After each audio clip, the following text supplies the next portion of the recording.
মানুষের একটা বিশেষ প্রবৃত্তি হলো তারা কখনো নিজেকে নিয়ে সন্তুষ্ট হন না, কখনো নিজেকে নিয়ে প্রসন্ন হন না। যা আছে তার থেকে বেশি পেতে চান, যা পেয়ে গেলেন তার থেকে আরো বেশি পেতে চান। নিজেদের জীবনে বদল, পরিবর্তন আনতে চান। আর এই প্রবৃত্তি এই সংসারের সবচেয়ে মহান, কারণ এই প্রবৃত্তির জন্যই সংসারের বিকাশ হয়। কিন্তু এই বদলের জন্য মানুষ তার খোঁজে থাকেন যা তার জীবনে বদল আনতে পারবে, তাকে পথ দেখাতে পারবে, তার জীবনে পরিবর্তন আনতে পারবে।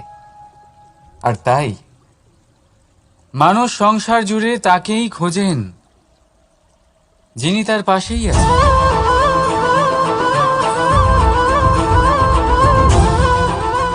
বলুন তো কে? যদি কেউ আপনার জীবন বদলাতে পারে, আত্মবিশ্বাসের হাত ধরুন, আপনার সমস্যা আপনা থেকেই দূর হয়ে যাবে। তাই ভালোবেসে বলুন, রাধা রাধা। জীবনে কিছু করে দেখাতে হলে আকাশের সেই সীমা ছুঁতে হবে যে সীমা ছোঁয়ার কথা আপনি কখনো ভাবতেও পারেন না। তাহলে নিজের মধ্যে এই তিনটি গুণ সম্মিলিত করুন। প্রথম, নিজের লক্ষ্যে পৌঁছবার ইচ্ছে, একাগ্রতা।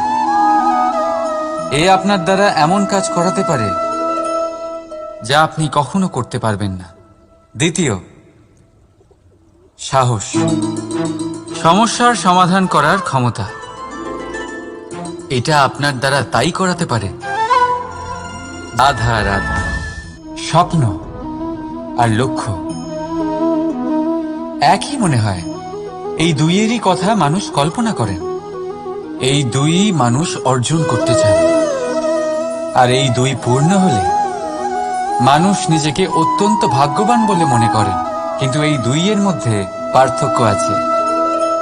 পার্থক্য এই যে স্বপ্নের জন্য বিনা পরিশ্রমের ঘুম দরকার হয়, আর লক্ষ্যের জন্য বিনা ঘুমের পরিশ্রম। যে ব্যক্তি ঘুমের মধ্যে স্বপ্ন দেখতে থাকেন, জেগে ওঠার পর তার হাত খালি থেকে যায়। আর যে ব্যক্তি পরিশ্রম করেন, শয়নকালেও তার হাত তার লক্ষ্যেই থাকে। তাই যদি স্বপ্নও দেখতে হয়, তাহলে লক্ষ্য জেনে পরিশ্রম করুন। আর ভালোবেসে বলুন, রাধা রাধা। ইচ্ছে, সিদ্ধান্ত আর নিশ্চয়তা, এই শব্দগুলো আমরা আমাদের জীবনে অনেকবার শুনেছি, তাই না? জীবনে অনেক সময় অনেক কিছু পেতে খুবই ইচ্ছে করে, কিন্তু শুধু ইচ্ছে হলেই কি সবকিছু পাল্টায়? সবকিছু পাওয়া যায়? অনুর্বর জমিতে বাস করা ব্যক্তির মনে ইচ্ছে হয় যেন সে শীতল জল পায়, কিন্তু সে পায় না। যে এক কুয়ো খোঁড়ার সিদ্ধান্ত নিয়েছে, সে মাটি খোঁড়ার জন্য কোদাল অবশ্যই পেয়ে যায়।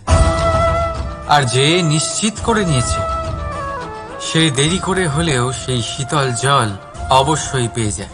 তাই জীবনে কেবল ইচ্ছে করবেন না, সিদ্ধান্ত নিন আর তারপর নিশ্চিত করুন, সব পেয়ে যাবেন।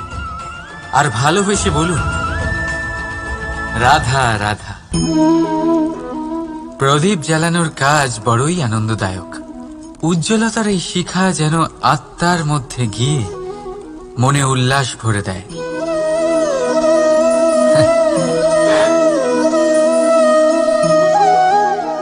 এ আমি কি করলাম?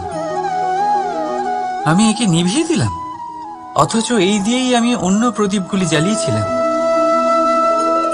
কারণ যতক্ষণ এই শিখা অন্য প্রদীপগুলিকে জ্বালাচ্ছিল, ততক্ষণ এই নিজেও জ্বলছিল। কিন্তু যেই ও এই কাজ করা ছেড়ে দিল, তখন একেও নিভতে হল। বুঝলেন? সেরকমই জীবন হলো উজ্জ্বলতা দেওয়ার আরেক নাম। যদি জীবনে শুভ কাজ করেন, অপরের উপকার করেন, অন্যদের সহায়তা করেন, তাহলেই জীবিত থাকবেন। আর যেদিন এই কাজ করা আপনি বন্ধ করে দেবেন, শ্বাস প্রশ্বাস নেওয়া সত্ত্বেও মৃত হয়ে যাবেন। তাই যতক্ষণ শ্বাস চলছে আশারূপী উজ্জ্বলতা ছড়াতে থাকুন। বিশ্বাস করুন, মৃত্যুর পরেও আপনি অমর থাকবেন। তাই ভালোবেসে বলুন, রাধা রাধা। যবে থেকে জীব প্রাণের অস্তিত্ব পেয়েছে, তবে থেকেই আরো একটি শব্দ জন্ম লাভ করেছে, সংঘর্ষ। জন্মলগ্ন থেকেই মানুষকে বাঁচার জন্য সংঘর্ষ করে যেতে হয়। কখনো নিজের লক্ষ্যে পৌঁছবার জন্য সংঘর্ষ করতে হয়, আর কখনো যা পেয়েছেন তাকে রক্ষার জন্য সংঘর্ষ করতে হয়। কিন্তু প্রত্যেকে একই অভিযোগ করে যে সংঘর্ষ করার সময় ভীষণ কষ্ট হয়।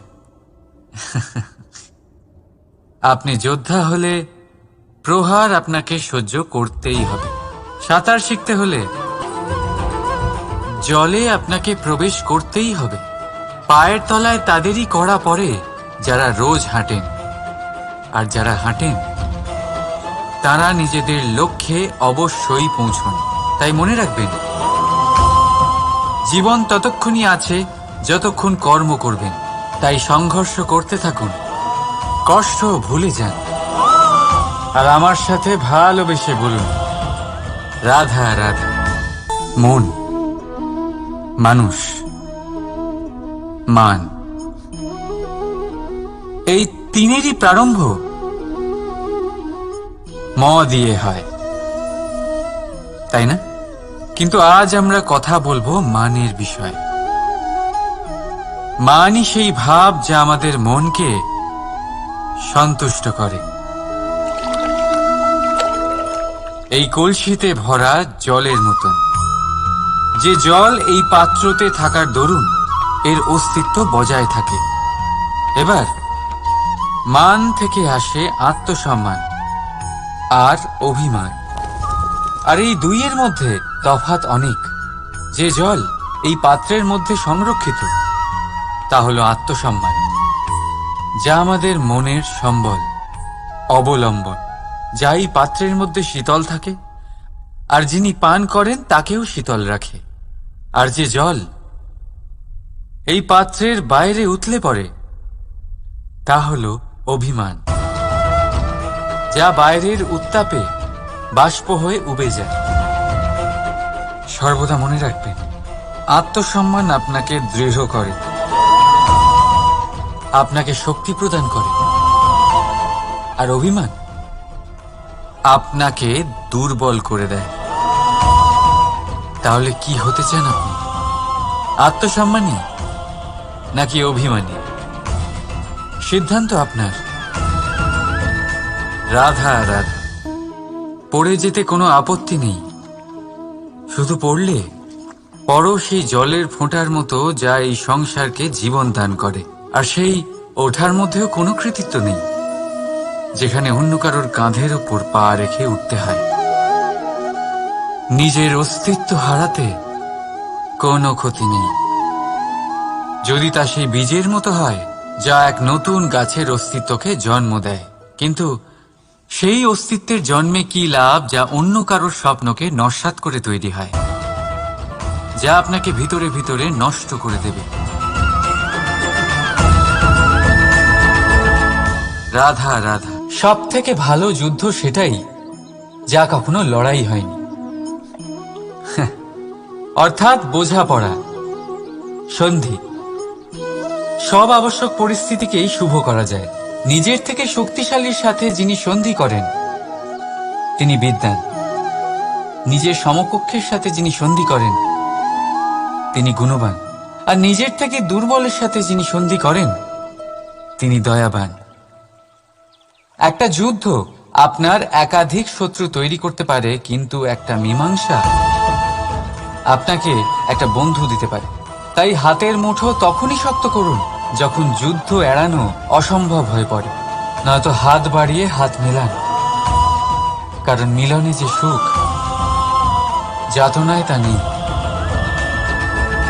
রাধা রাধা।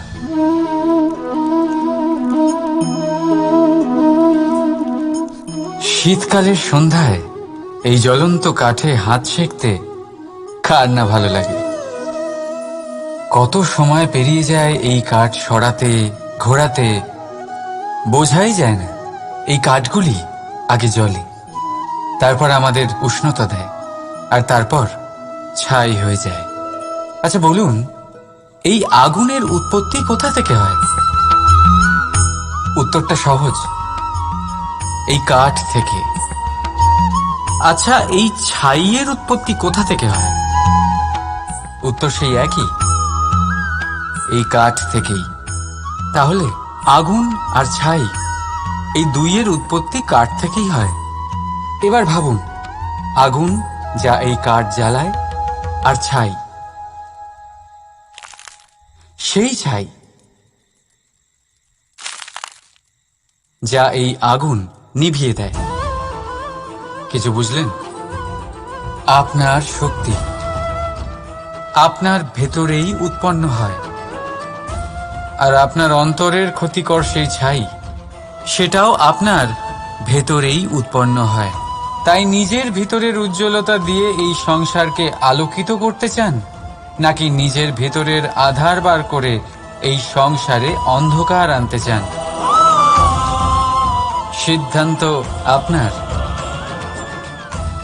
রাধা রাধা। জল জল এই পৃথিবীতে বেঁচে থাকার জন্য আবশ্যক তো বটেই, কিন্তু এই জল আমাদের একটা অত্যন্ত গুরুত্বপূর্ণ শিক্ষা প্রদান করে। কখনো এই জলকে দেখেছেন?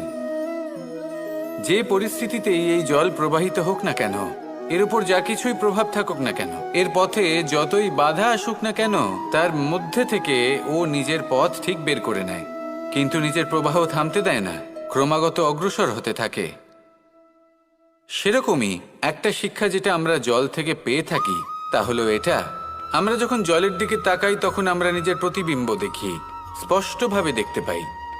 কিন্তু তখনই দেখতে পাই যখন এই জল শান্ত থাকে, স্থির থাকে। যদি এই জল অশান্ত হয়ে থাকে, স্থির না হয়, তাহলে আমরা এতে নিজের প্রতিবিম্ব দেখতে পাই না।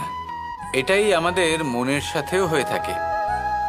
যখনই জীবনে কোনো সংকট আসে, যদি আমরা শান্ত মনে স্থির মনে সিদ্ধান্ত নিই, তাহলে সেটা এমন একটা শীতল সিদ্ধান্ত হবে যেটা আমাদের ভবিষ্যৎকে একটা শ্রেষ্ঠ স্থানে নিয়ে যাবে।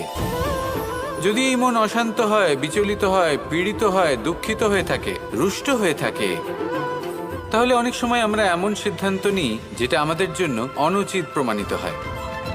যখন আপনি ক্রুদ্ধ ছিলেন বা দুঃখের বশে ছিলেন, তখন অনেক সময় হয়তো এমন সিদ্ধান্ত নিয়েছেন যেটার জন্য ভবিষ্যতে আপনি অনুশোচনা করেছেন। এবার দেখুন, এই আবেগগুলো থেকে আমরা পালাতে পারবো না, কিন্তু এই আবেগগুলো আপনার উপর কতটা প্রভাব ফেলবে সেটা আমরা অবশ্যই ঠিক করতে পারি। এই মনকে আমরা নিয়ন্ত্রণ করতে পারি। এটাই করুন, চিন্তা করুন, এই মনকে শান্ত রাখুন, স্থির হতে চেষ্টা করুন, আর তারপরে সিদ্ধান্ত নিন। আসুন আমার সাথে ভালোবেসে বলুন, রাধা রাধা। এই হিরেটা দেখতে পাচ্ছেন আপনি? লক্ষ কোটি বছর ধরে পৃথিবীর গর্ভে থাকার পরে এটা এতটা শক্ত হয়ে ওঠে, কিন্তু যখন খনি থেকে একে বের করা হয়, এটি কয়লার মতোই থাকে, সাদা, শক্ত, নিস্তেজ। কিন্তু যখন একে পালিশ করা হয়, তখন এটা তেজ লাভ করে, আর ঠিক তখনই এর মূল্য বৃদ্ধি পায়। সংসারে মানুষের সাথেও ঠিক এমনটাই হয়ে থাকে।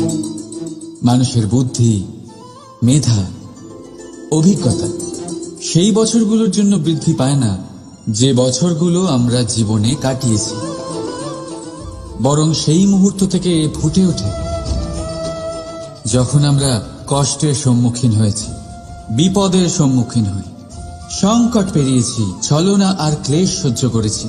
এই জন্য যদি আপনার জীবনে আপনি সংকটের সম্মুখীন হন, বিপদ আসে, কষ্ট আসে, তাতে একেবারেই ভয়ভীত হবেন না। তাকে আহ্বান জানান, কারণ এই পরিস্থিতিগুলোই আপনাকে অভিজ্ঞতা দেবে, যা আপনাকে উন্নত করবে। রাধা রাধা। মানুষের মধ্যে এক বিশেষ গুণ পাওয়া যায়, মূল্যায়ন করার। কোনটা দামি, কোনটা সস্তা, যেটা কিনতে গেলে অনেক মুদ্রা লাগে, অনেক পরিশ্রম লাগে, সেটা দামি। যেটা কিনতে গেলে কম মুদ্রা, কম পরিশ্রম লাগে, সেটা সস্তা। কিন্তু এটাই কি সম্পূর্ণ সত্য?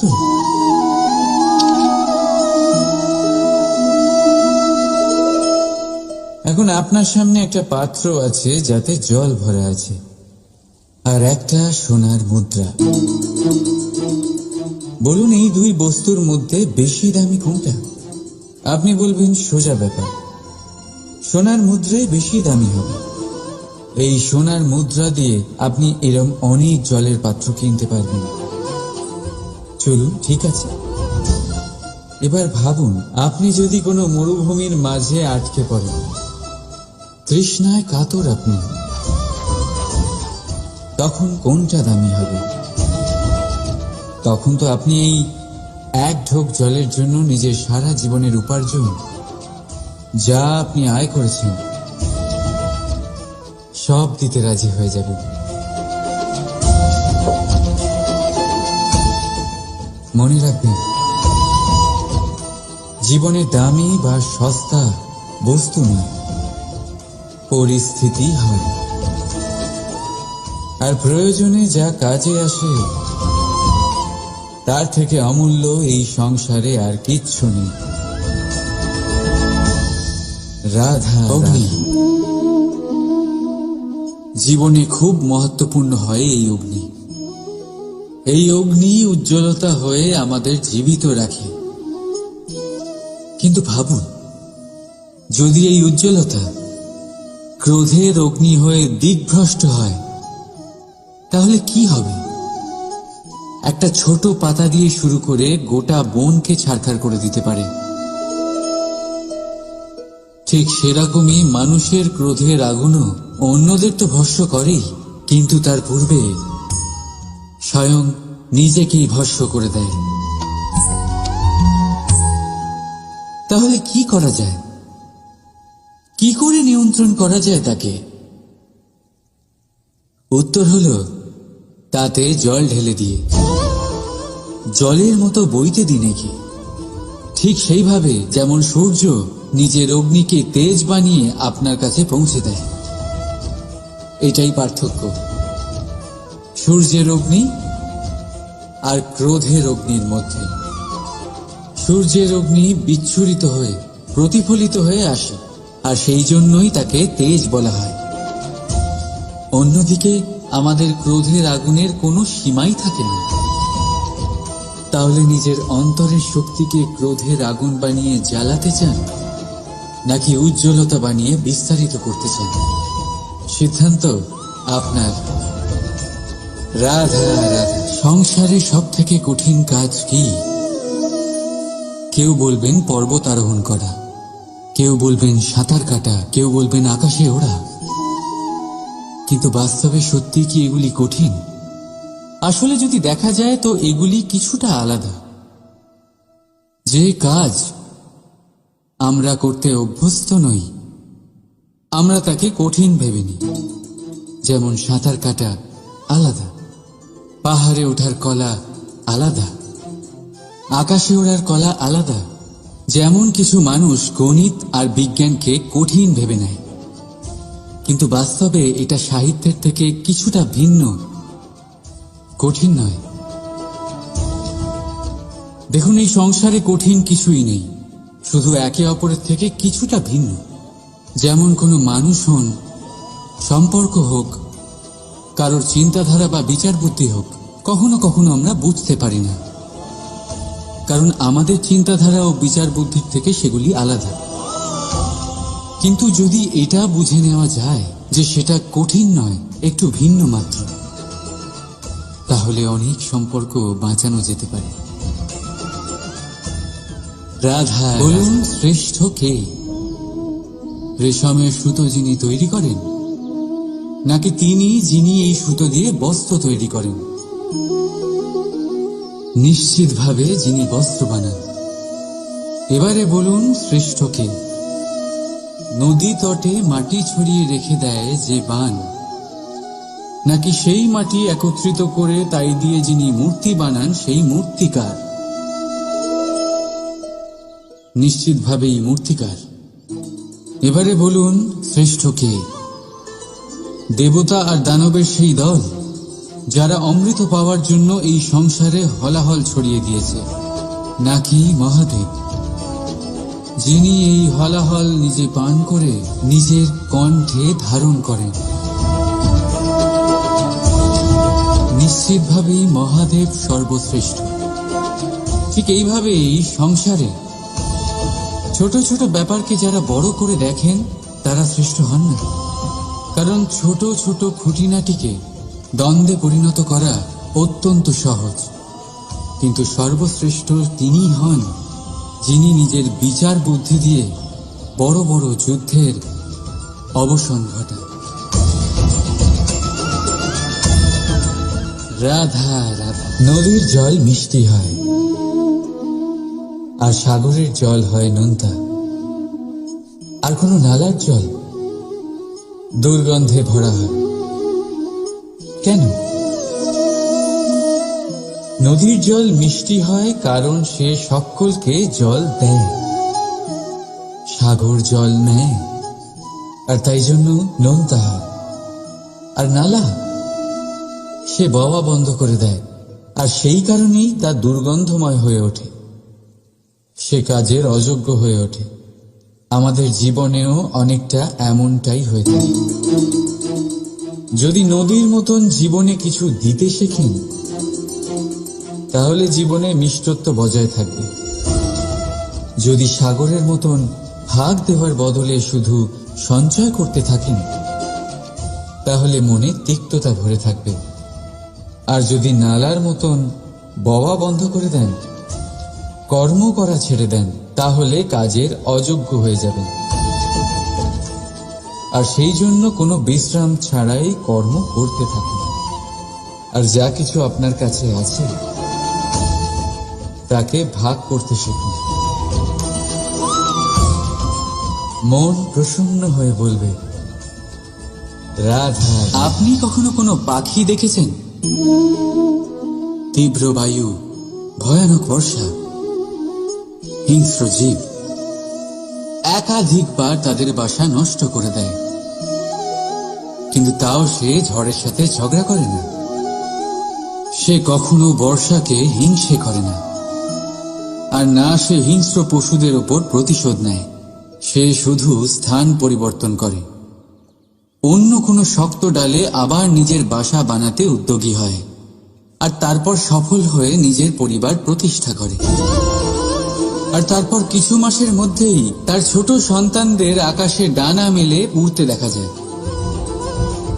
অন্যদিকে একটি সাপ প্রহারের প্রতিশোধ নেওয়ার উদ্দেশ্যে মানুষের বসতিতে প্রবেশ করে, আর শেষে সে নিজেই মারা যায়। এই শিক্ষাই আমাদের মানুষদের জন্য প্রযোজ্য। প্রতিশোধের আগুনে মানুষ স্বয়ং ভস্ম হয়ে যায়, উত্থান থেকে পতনের দিকে নিয়ে যায়। তাই যদি জীবনে উন্নতি করতে হয় তবে পরিবর্তনের চিন্তা নিয়ে কর্ম করুন, নয়তো প্রতিশোধ আপনাকে রসাতলে তলিয়ে দেবে। রাধা রাধা। প্রকৃতি প্রত্যেক জীবকে অনুভূতি দিয়েছে যাতে সে নিশ্চল না হয়, কোনো না কোনো কর্ম করতে থাকে। আর সেই অনুভূতি হল খিদে। পশু পক্ষী প্রাণী পরিশ্রম করতে থাকে নিজের খিদে মেটানোর জন্য, কিন্তু অন্য জীবের মতো মানুষের খিদে কি তার পেট অবধি সীমিত থাকে? পেটের খিদে মেটাতে মেটাতে কখন যে এই খিদে মন আর মায়ার তৃষ্ণায় রূপান্তরিত হয় আমরা বুঝতেই পারি না। আর বেশিরভাগ ক্ষেত্রে এই তৃষ্ণা অর্থ সংগ্রহ করা অবধি সীমিত থাকে। নিজের জীবন ধারণ ছেড়ে কার জন্য এই অর্থ সংগ্রহ করছেন আপনি? আগামী প্রজন্মের জন্য। বড়ই বিচিত্র, তাই না? নিজের জীবন ধারণ ছেড়ে অর্থ সংগ্রহ করতে করতে নিজের জীবনের সুখ বিসর্জন দিচ্ছেন, আর আগামী প্রজন্মকে কাজ করার থেকেও আটকাচ্ছেন। পুত্র যখন কুপুত্র তখন কেন অর্থ সঞ্চয়? পুত্র যখন সুপুত্র তখন কেন অর্থ সঞ্চয়? নিজের সন্তানকে সংস্কার দিন, অর্থ নয়। যদি সন্তান সংস্কারী হয় তখন সে নিজের এক সংসার তৈরি করবে। যদি সংস্কারহীন হয় তাহলে আপনার বানানো সংসার এমনি সে ভেঙে দেবে। জীবনে যদি কিছু সঞ্চয় করতে হয় তাহলে জ্ঞান সঞ্চয় করুন, প্রেম সঞ্চয় করুন, আর আমার সাথে ভালোবেসে বলুন, রাধা রাধা। এ হলো একটা পাতলা সুতো। ভাবছি যদি এটা দিয়ে আমি পোশাক বানাই তাহলে নিজের জন্য কত সুন্দর একটা পোশাক বানাতে পারবো। কিন্তু যদি এটা আমি... চিন্তা করবেন না।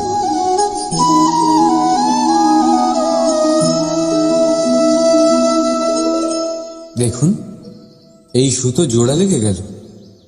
শুধু পার্থক্য হচ্ছে এটাই যে আগের মতো এটা আর সরল নেই, আর এটার দৈর্ঘ্য আগের থেকে কিছুটা কমে গেছে। এই সংসারে প্রেমের সাথেও ঠিক এটাই হতে পারে। প্রেমের এই সুতো যা দুই মানুষকে একসাথে বেঁধে রাখে, অহংকার আর স্বার্থের আঘাত সে সহ্য করতে পারে না, ছিঁড়ে যায়। চেষ্টা করলে আবার এই সম্পর্ক হয়তো জোড়া লাগতে পারে, কিন্তু তা আগের মতো কখনোই থাকে না, কারণ মনে গিট পড়ে যায়। সেই জন্য প্রেমকে স্নেহের সাথে সামনে রাখুন, অহংকার আর স্বার্থের থেকে দূরে থাকুন। রাধা রাধা। এই ফলটা দেখছেন আপনি? এটা সেই ফল যেটা গাছের সবচেয়ে উঁচু ডালে পাওয়া যায়, কিন্তু যখন এটা খসে পড়ে তখন এটা আকাশের দিকে যায় না যা ওপরে আছে, সে যায় সেই ভূমির দিকে যে নিচ থেকে তার দিকে তাকিয়ে থাকে। কেন? কারণ এই ফলের নিজের উচ্চতার ধারণা মাটির থেকে নিজের দূরত্ব দেখে হয়। এই ব্যাপারটাই আমাদের মানুষের জন্যও খাটে। যদি আপনি সম্পন্ন হন তাহলে তাদের সাহায্য অবশ্যই করবেন যাদের সামর্থ্য আপনার থেকে কম, যাদের সাহায্যের অত্যন্ত প্রয়োজন। আপনার সামর্থ্য বেশি কারণ তাদের আপনার থেকে সামর্থ্য কম। দেখুন, জীবনে আনন্দ শুধু বড় হওয়ায় নয়, বরং তাদের সাহায্য করেও আছে যারা কোনো কারণবশত আপনার থেকে নিচে রয়ে গেছেন। আর যখন একটা ফল এই কথাটা বুঝতে পারে তখন আপনি নয় কেন? রাধা রাধা। কখনো ভেবেছেন যখন মাতা সন্তানকে জন্ম দেয় তখন কি হয়? 9 মাস গর্ভে ধারণ, প্রসবের তীব্র যন্ত্রণা, যে যন্ত্রণা এতটাই ভয়ানক হয় যে মনে হয় সন্তানের জন্মের সাথে মাতারও এক নতুন জন্ম হচ্ছে, আর এই জন্মের সাথে শেষ হয় মাতার যন্ত্রণার। কিন্তু যদি আপনি আপনার দৃষ্টিভঙ্গি পাল্টে দেখেন তাহলে আপনি বুঝতে পারবেন যে এই যন্ত্রণার অন্ত এক অপার আনন্দের প্রারম্ভ সন্তানের, আর সন্তান মাতা পিতার জন্য সুখের প্রারম্ভ।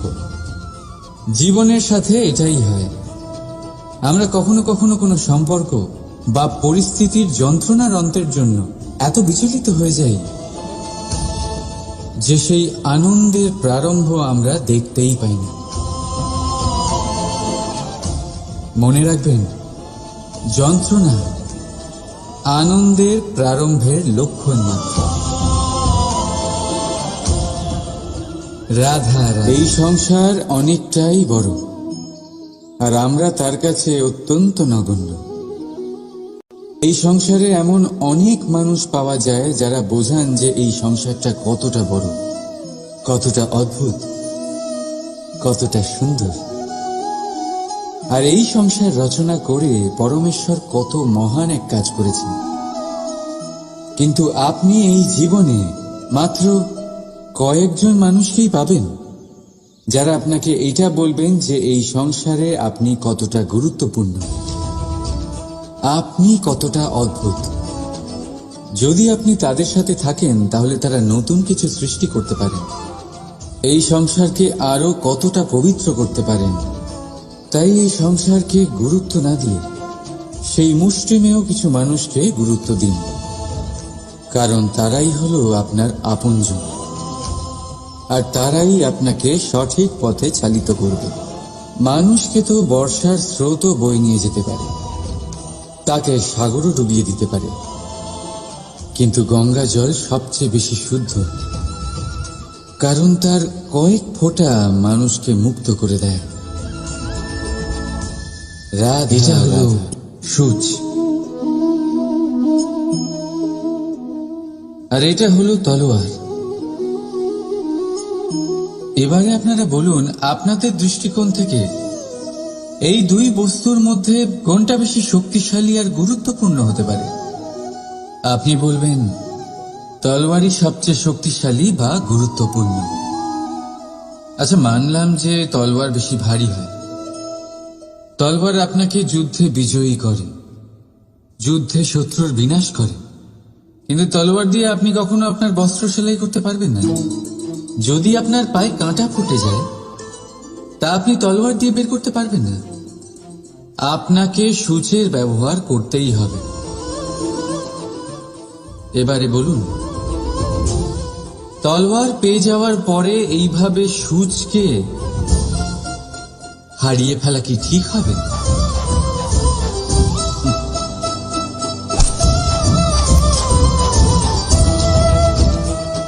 ঠিক সেইভাবেই জীবনে সম্পন্ন বন্ধু পাওয়ার পরেও আপনার সেই বন্ধুদের হারাবেন না যারা কম সম্পন্ন, দরিদ্র, কারণ তারা আপনার সাথে তখন ছিলেন যখন আপনি কিছুই ছিলেন না, আর জীবনে দরকার পড়লে তারাই আপনার কাজে আসবে, সম্পন্ন বন্ধু নয়। তাই যাকে ভালোবেসেছেন তার সাথে বন্ধুত্ব পালন করুন, চিত্ত আনন্দে জেগে উঠবে। রাধা রাধা। মানুষের জীবন কি? আপনি বলতে পারেন জন্ম আর মৃত্যুর মধ্যেকার সময়। আর মৃত্যু কখন হয়? যখন মানুষ শ্বাস নেওয়া বন্ধ করে দেয়, হাত পা নাড়ানো বন্ধ করে দেয়, ভাবা ছেড়ে দেয়। এমনটা নয়, মানুষের অন্তর, তার মৃত্যু তখনই হয় যখন তার অন্তরের করুণা শেষ হয়ে যায়।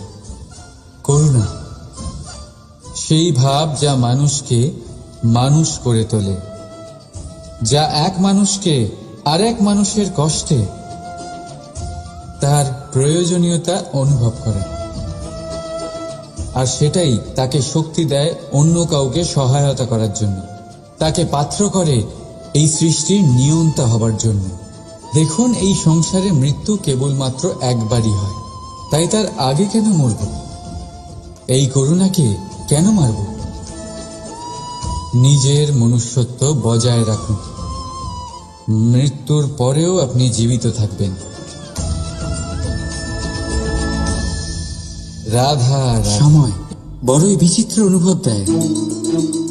যখন অপেক্ষা করছেন তখন অনেক লম্বা হয়ে যায়, প্রতিটা মুহূর্ত একটা গোটা দিনের মতো মনে হয়। ঠিক সেইভাবেই যদি কোথাও যেতে দেরি হয় তখন সময় দৌড়তে থাকে, প্রসন্নতায় বয়ে যায় আর নিরাশায় থমকে যায়। আপনদের সাথে থাকলে সময়ের খেয়ালই থাকে না, শত্রুদের সাথে থাকলে সেই সময়ই খারাপ হয়ে যায়। কিন্তু এটাই কি সত্যি বাস্তব? না, সময় তো সময়ই হয়, নিজের গতিতেই চলে সে। শুধু সেই গতির আভাস আমাদের মানসিক অবস্থা অনুযায়ী বদলে যেতে থাকে। তাই এই সমস্যা সময়ের নয়, আমাদের মানসিকতা। তাই নিজেকে খুশি রাখুন, অন্যদেরও খুশি রাখুন। আগের সমস্ত ঘটনা ভুলে যান আর একটা উজ্জ্বল ভবিষ্যতের দিকে অগ্রসর হন। সময় সব সময় ভালোই লাগবে। প্রেম করুন সবার সাথে, সময় সব সময় সুখেই কাটবে। রাধা রাধা।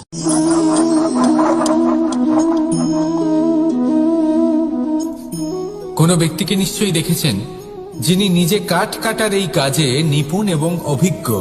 এবার আপনারা দেখবেন যে তার মনোযোগ সমস্ত কাঠের ওপর থাকে না, তার মনোযোগ থাকে শুধুমাত্র একটা কাঠের ছোট্ট একটি অংশের ওপর, যেখান থেকে তার টুকরো করা হচ্ছে। কিন্তু সেটা উনি কেন করেন? যদি এটা উনি না করেন তাহলে সেই কাঠ সঠিক পদ্ধতি এবং তাড়াতাড়ি কাটা যাবে না। জীবনেও তাই হয়ে থাকে। আপনি হয়তো কোনো লক্ষ্য স্থির করেছেন বা পথ নির্বাচন করেছেন বা কাজ স্থির করেছেন যেটা আপনি করেই ছাড়বেন। তাহলে নিজের সম্পূর্ণ মনোযোগ শুধুমাত্র তার উপর কেন্দ্রীভূত করুন। যদি আপনার মন এদিক ওদিক তাকাতে থাকে, অস্থির হয়ে পড়ে, বিচলিত হয়ে পড়ে, যদি তা হয়ে থাকে তাহলে আপনি অবশ্যই অসফল হবেন। তাই কর্মঠ থাকুন, নিরন্তর কর্ম করতে থাকুন এবং পূর্ণ মনোযোগ দিয়ে নিজের কাজ করুন। নিজের পথে অগ্রসর হন বা নিজের লক্ষ্য প্রাপ্ত করতে চেষ্টা করুন। তারপর দেখুন কি হয়, কিভাবে উচিত পথে এবং তীব্র গতিতে আপনার লক্ষ্য আপনার কাছেই পৌঁছে যায়। আর আপনার এই মন প্রসন্ন হয়ে বলে রাধা রাধা। মনুষ্য জীবনের সবথেকে বেশি গুরুত্বপূর্ণ বিষয় হল মনের একাগ্রতা।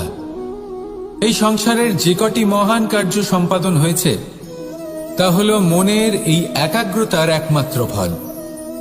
আপনি অবশ্যই দেখে থাকবেন অনেক ছোট বড় নদী যা বয়ে চলে তাদের সামনে একটা বাঁধ নির্মাণ করা হয় সেই সব নদীর জল সঞ্চয় করতে। বাঁধ হয়ে গেলে প্রয়োজন মতো বা মনের ইচ্ছে মতো তাকে ব্যবহার করা সম্ভব। এবার এটাই আমাদের মনের সাথেও সম্ভব। আমাদের মনের একাগ্রতা আজকের দিনে দাঁড়িয়ে বিভিন্ন ধরনের বিকার, ক্রীড়া এবং ভোগের মধ্যে ভাগ হয়ে গেছে।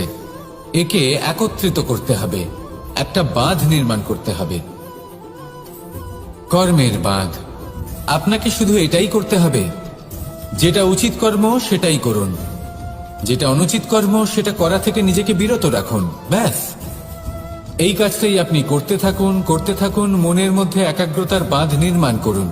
আর একবার যদি তা নির্মাণ হয়ে যায় তাহলে যখন চাইবেন, যেখানে চাইবেন, যতটা চাইবেন একাগ্রতা প্রয়োগ করতে পারবেন। আর একবার যদি আপনি এটা শিখে যান তাহলে এই সংসারকে বদলে ফেলার মতো কাজ আপনি করতে পারবেন, সমাজকে শোধরাবার মতো কাজ করতে পারবেন। তাহলে এই মনকে একাগ্র করুন আর আমার সাথে ভালোবেসে বলুন রাধা রাধা। আমরা সবাই ফল খাই, কিন্তু আমাদের সেই ফলই প্রিয় হয় যে পরিপক্ক হয়ে ওঠে, যেটা নম্র হয় আর যে ফল অনেক বেশি মিষ্টি আর সুস্বাদু হয়ে থাকে, যাদের রঙে বাহার দেখা যায়।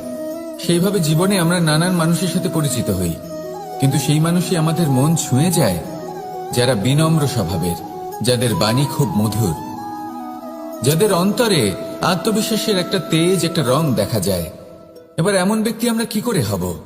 ঠিক সেইভাবেই যেমন একটা ফল রোদ, বর্ষা, শীত, বায়ু এই সকল সংকটময় পরিস্থিতির সম্মুখীন হয়ে পরিপক্ক হয়ে ওঠে, সেইভাবেই মানুষ সংকটময় পরিস্থিতির সম্মুখীন হয়ে পরিপক্ক হয়ে ওঠেন। যদি এই সংকটের সম্মুখীন হন তাহলে অভিজ্ঞ হবেন, আর এই অভিজ্ঞতাই শিক্ষা দিয়ে যাবে।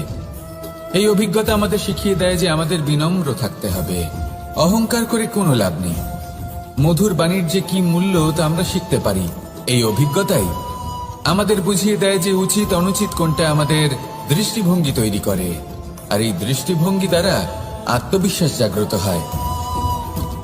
সেই জন্য জীবনে কখনো বিপদ থেকে দূরে পালাবেন না, সেগুলোর সম্মুখীন হন, অভিজ্ঞতা লাভ করুন, তার থেকে শিক্ষা লাভ করুন, এইভাবেই পরিপক্ক হবেন। আসুন আমার সাথে ভালোবেসে বলুন রাধা রাধা।